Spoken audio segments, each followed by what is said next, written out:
For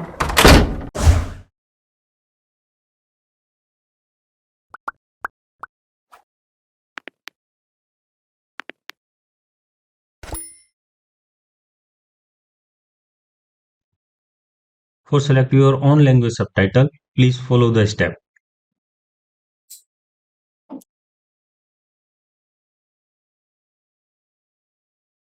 हमारे देश में बहुत से काबिल बच्चे ऐसे हैं जो पैसे की कमी के कारण कंप्यूटर कोर्स नहीं कर पाते।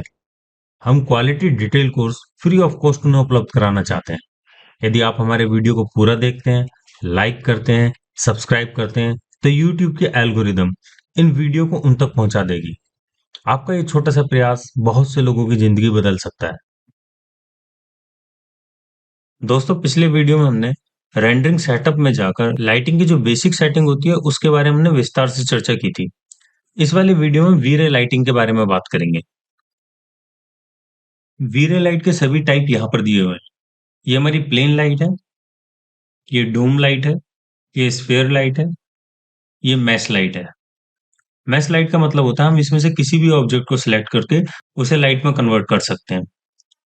उसके नीचे ये आईईएस लाइट दी है। आईईएस लाइट का मैं आपको एक एग्जांपल दिखाता हूँ। इस प्रकार के लाइट को आईईएस लाइट कहते हैं। ये दीवारों पे लगने वाली फॉल लाइट है। इस लाइट की खास बात ये होती है कि इसके आगे जो लेंस लगे होते हैं उसी के हिसाब से लाइट ये रिफ्लेक्ट करती है। लेकिन वीरे में हम इस लाइट में लेंस का नहीं बल्कि एक मैश का उपयोग करते हैं। इस लाइट के बारे में एक डिटेल का पूरा वीडियो बनाऊंगा। अभी फिलहाल आप इसके बारे में इतना ही जान लीजिए कि ये फॉल लाइट है जो कि दीवारों पर लगाई जाती है। उसके बाद सनलाइट है।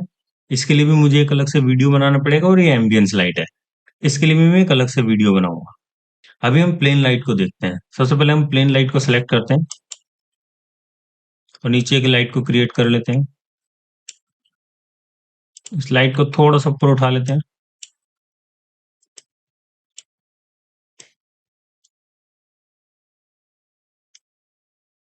इसके मॉडिफायर में जाते हैं। मॉडिफायर में इस लाइट के टाइप यहाँ दिए हुए हैं। यहाँ पे आप देख रहे हैं डोम, स्फेयर, मैश और डिस्क।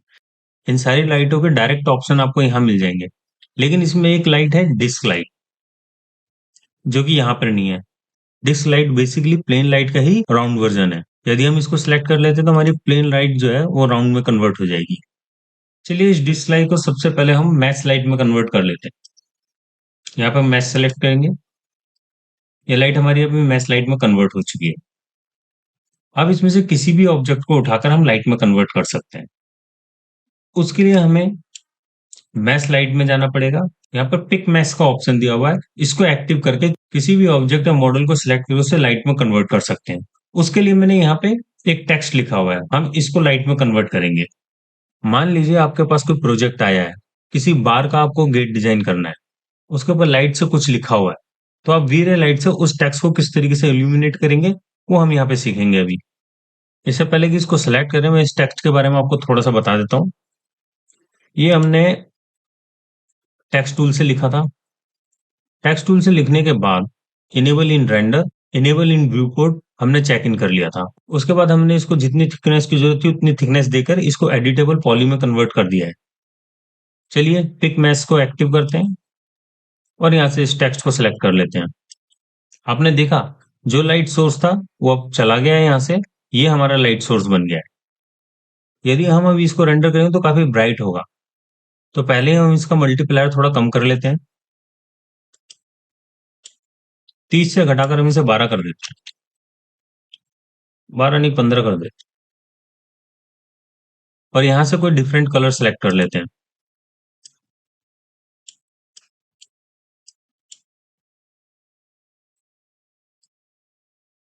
और इसे दीवार से थोड़ा सा बाहर की तरफ ले आते हैं। अब रेंडर कर देते हैं।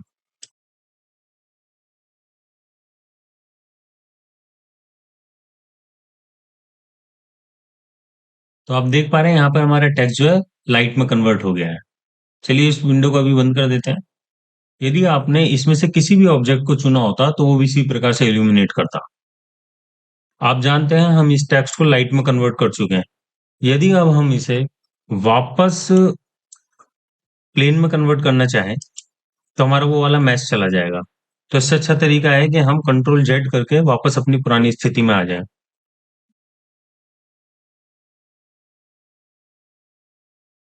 इस बार हम किसी दूसरे ऑब्जेक्ट को लाइट सोर्स बना के देखते हैं। उसके लिए इसे वापस मैस लाइट में कन्वर्ट कीजिए। पिक मैस को एक्टिव कीजिए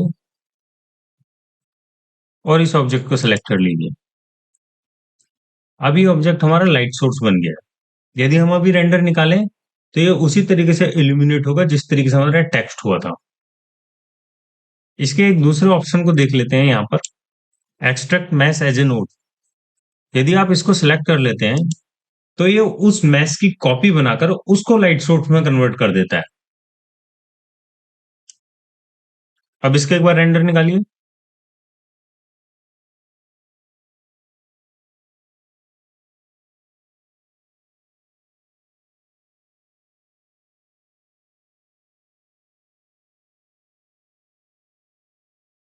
तो आप देख पा रहे हैं इस प्रकार से उसने दूसरे ऑब्जेक्ट को लाइट सोर्स में कन्वर्ट कर दिया है। चलिए इस विंडो को क्लोज कर देते हैं। कंट्रोल जेड दबाकर अपनी वापस पुरानी स्थिति में आ जाते हैं।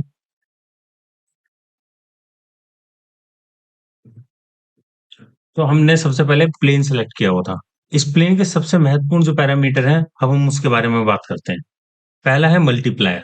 इसके द्वारा हम अपने लाइट सोर्स के इल्यूमिनेशन को बढ़ाते हैं। इसके अलावा आप ये भी ध्यान रखिएगा कि लाइट सोर्स हमारे जितना बड़ा होगा आकार में, ये उतनी ही लाइट प्रोड्यूस करेगा। तो दो तरीके हैं लाइट को बढ़ाने के। एक तो हम मल्टीप्लायर के थ्रू बढ़ा सकते हैं, दूसरा इसके साइज को बढ़ाकर हम ऐसा कर सकते हैं। लेकिन उस कंडीशन में जब हमने इस प्लेन को खिड़की पे लगा रखा है जो लाइट सोर्स, तो उस समय तो हम इसको बड़ा कर नहीं सकते हैं। तो ऐसी स्थिति में हम इसका मल्टीप्लायर बढ़ा सकते हैं। चलिए सेम सेटिंग के साथ पहले एक रेंडर निकालते हैं। लेकिन रेंडर निकालने के लिए ठीक से समझने के लिए पहले मैं जो हमारे दूसरे लाइट सोर्स लगे हुए हैं, पहले मैं उनको डिलीट कर देता हूँ यहाँ से, ताकि हमारे सीन में होने वाले सभी बदलाव को हम अच्छी तरीके से समझ सकें कि किस पैरामीटर को चेंज करने के बाद सीन में क्या चेंज हुआ है। चलिए इसको पर्सपेक्टिव व्यू में कन्वर्ट करके इसको थोड़ा सा रोटेट कर देते हैं। यहाँ पे दो लाइट सोर्स लगे हुए हैं। एक तो सनलाइट है, इसको डिलीट कर देते हैं। जब हम सनलाइट को लगाते हैं तो उसके साथ इन्वायरमेंट लाइट भी आती है। उस समय हमारे पास ऑप्शन होता है कि सनलाइट के साथ हम इन्वायरमेंट लाइट भी लाएं या नहीं। तो उस वक्त मैंने इन्वायरमेंट लाइट को सिलेक्ट किया हुआ था, तो वो इन्वायरमेंट लाइट अभी भी हमारे सीन में है। आप अभी इस बात की चिंता मत कीजिए, जब सनलाइट के बारे में आपको बताऊंगा तो सारे इसके बारे में डिटेल से बताया जाएगा। अभी जो सीन में हमारी इन्वायरमेंट लाइट है, पहले हम उसे डिलीट कर देते हैं। उसके लिए हमें पहले अपने कीबोर्ड का 8 नंबर दबाना पड़ेगा, या इसके लिए आप रेंडरिंग के अंदर भी जाकर इसको सिलेक्ट कर सकते हैं। यहाँ पे जो एनवायरनमेंट लाइट दी हुई है, आप इस पर राइट क्लिक करके या तो इसको सीधा क्लियर कर दीजिए या इसे अनचेक कर दीजिए। वापस अपने सीन को जूम कीजिए।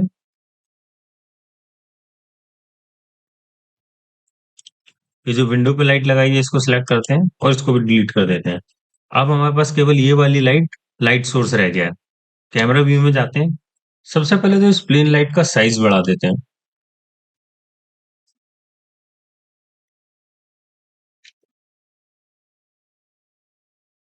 और इस टेबल को सिलेक्ट करके यहाँ से मूव कर देते हैं, ताकि फ्लोर पे हम लाइट को देख सकें।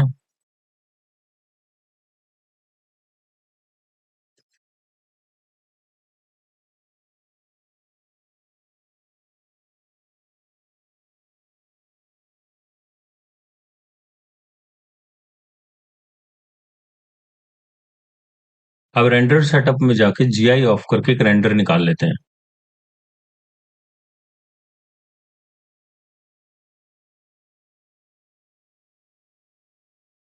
ये रेंडर निकल चुका है। आप फ्लोर पे देख पा रहे हैं नीचे जो लाइट पड़ रही है वो काफी सर्कुलेट नजर आ रही है, जबकि हमारा लाइट सोर्स ये प्लेन रेक्टेंगुलर है।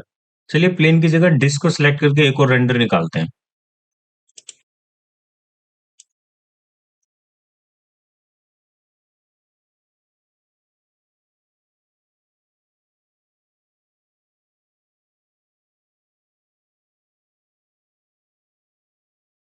पुराने रेंडर में और इस रेंडर में आप फर्क देख पा रहे हैं।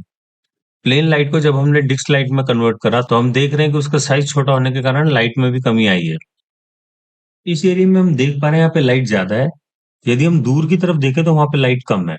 इन दोनों के बीच का जो एरिया होता है इसे कहते हैं हम फॉल ऑफ एरिया। इसे भी कंट्रोल किया जा सकता है। पहले इस विंडो को कैंसिल कर देते हैं, इसे भी। लाइट हमारी सिलेक्ट है, रेक्टेंगल डिस्क लाइट में जाइए, या प्रीव्यू के अंदर आप सिलेक्टेड को चूज कीजिए। डायरेक्शनल के इस स्पिनर से आप फॉल ऑफ एरिया को सिलेक्ट कर सकते हैं।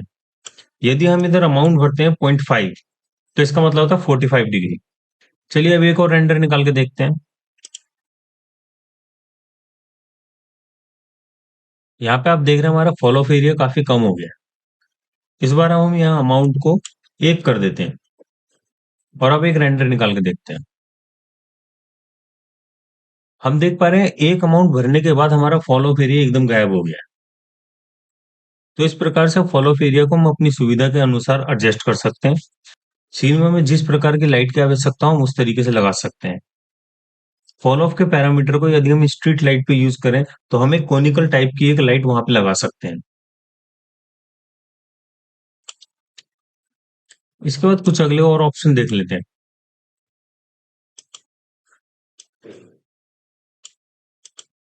सबसे पहले तो इसे बंद कर देते हैं।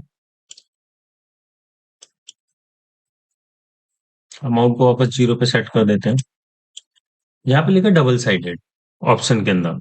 यदि हम डबल साइड को चेक कर देते हैं तो हमारे लाइट सोर्स दोनों ओर लाइट को फैलाएगा। एक बार रेंडर निकाल के देख लेते हैं इसको भी। तो आप देख सकते हैं दोनों तरफ से इल्यूमिनेट कर रहा है। इससे अगला ऑप्शन देखते हैं क्या है। इससे अगला ऑप्शन इनविजिबल का है।